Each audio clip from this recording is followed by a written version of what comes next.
বাংলাদেশ থেকে ট্রাক চালক নিচ্ছে জাপান। চলবে ৩ দফায় নিয়োগ ক্যাম্পেইন। শ্রমিক সংকটে ভুগছে জাপানের পরিবহন খাত। এতে দেশটির শিল্প কার্যক্রমে স্থবিরতার আশঙ্কা দেখা দিয়েছে।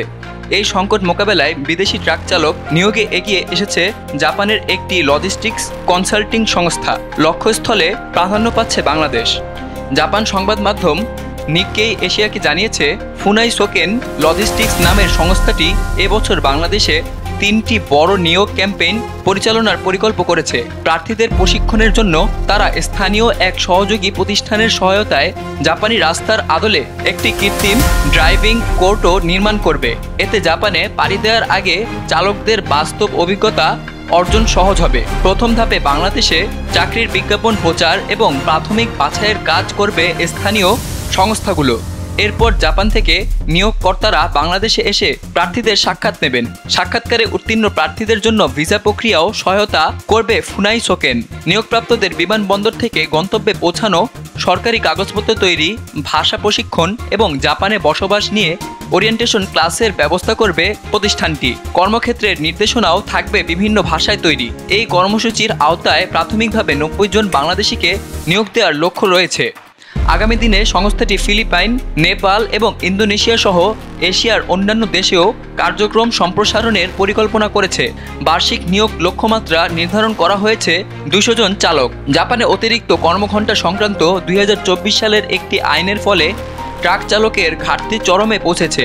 NX logistics research institute and consulting এর পূর্বাভাস অনুযায়ী প্রয়োজনীয় ব্যবস্থা না নিলে ২০৩০ সাল নাগাদ দেশটিতে বাণিজ্যিক ট্রাক পরিচালনার সক্ষমতা চাহিদার তুলনায় প্রায় ৩৪% কমে যাবে। এদিকে জাপান বিনা খরচে কর্মী পাঠাতে বাংলাদেশ সরকার সম্প্রতি দেশটির একটি বেসরকারি প্রতিষ্ঠানের সঙ্গে একটি সমঝোতা স্মারকে স্বাক্ষর করেছে।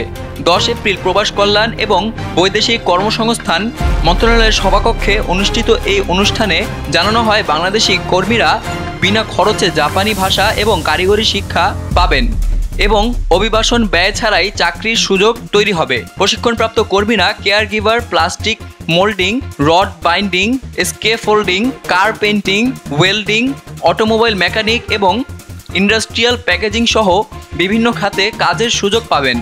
চুক্তির মেয়াদ শেষে দেশে ফিরে এসব দক্ষতা স্থানীয় শিল্প খাতে কাজে লাগানো হবে। উল্লেখ্য, ২০১৭ সালে ইন্টারন্যাশনাল ম্যানপাওয়ার ডেভেলপমেন্ট অর্গানাইজেশন জাপানের সঙ্গে বাংলাদেশ সরকারের স্বাক্ষরিত সমঝোতা স্মারকের আওতায় সরকারিভাবে জাপানে দক্ষ কর্মী পাঠানো হচ্ছে। বর্তমানে দেশের বিভিন্ন কারিগরি প্রশিক্ষণ কেন্দ্রে ইন্টারন্যাশনাল ম্যানপাওয়ার ডেভেলপমেন্ট অর্গানাইজেশনের আন্ডারে জাপানি ভাষা প্রশিক্ষণ কার্যক্রম চালু রয়েছে।